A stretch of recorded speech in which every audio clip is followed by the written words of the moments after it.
Today, I wanted to talk about the broken life. That may sound like a harsh and unwanted term, but for some of us, there's no choice. What we wake up to at some point is broken by the standards of the world, by what we're raised to perceive and know as normal.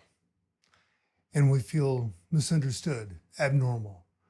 But the point that struck me today that sets me back so more often than not is trying to force, trying to construct, trying to manipulate a way out of this brokenness and not allowing nature and life to naturally and organically support me. And by that, I'm not saying don't have a plan, and I'm not saying don't think about it, but I do think that life works differently for each one of us, and we have to connect to our spirituality and to really do some deep work that not everybody in the world is tuned into. But for some of us, it takes a long time to get it right, and we have to keep trying. Second chances are, that's a joke. It's third, fifth, 20th, 100th. They tell salesmen, go out and get your 100 no's. And then, if you're kind of in a kind of normal bell curve statistical model, then things are going to start to be normal for you after you get your 100 no's. But for some of us, it's not that easy.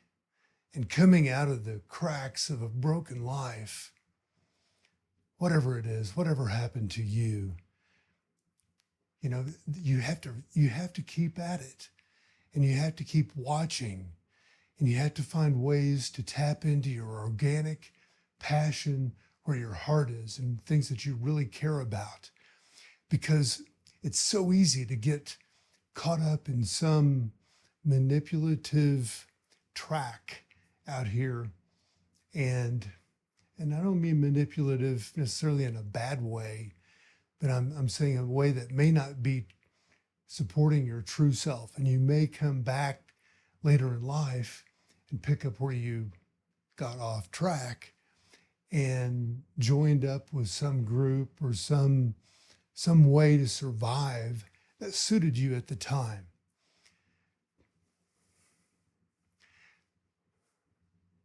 But this is not a very common viewpoint to find that I'm trying to express, and I'm trying to hang in there myself and finding others on that track that are looking for what really makes them tick and what they really care about, and ways to live each moment of their life to the fullest and invest our time, energy, and our focus in things and people and that consciousness that we have, whether it's dedicated to enjoying a beautiful scene in my backyard like I am right now that you can't see.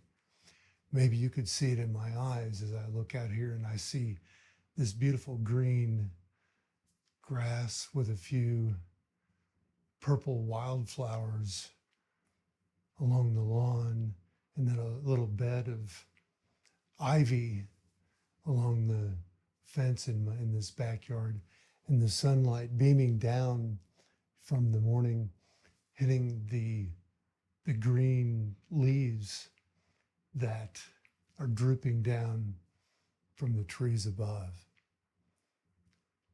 That's beautiful.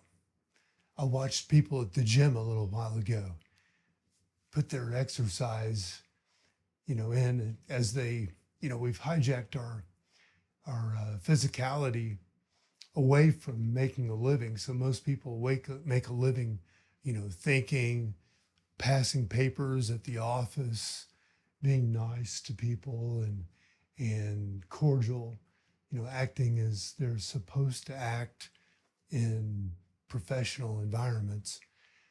And then they go to the gym and they may get 30 minutes or an hour where they really just let out their primal way of being and connecting and supporting the health and vitality that got lost from the way that we live, from the way that we've constructed our society. So that's all I've got to say today. I've got some passion behind that, and I'm going to let this fly. I'm not going to go back and put on a bunch of fancy cuts and speed up my voice here and slow it down there and try to make this into entertainment. But for those of you that are called to something like this, please give me a thumbs up. Say something. Make a comment. Let the algorithm know that you're out here, because this deep work doesn't really get floated well by the algorithms and social media and by the popular trains of thought, because this is for the broken. And this is for those of us who want to own our humanity and are tapped in. I'm tapping out right now. Have a great day.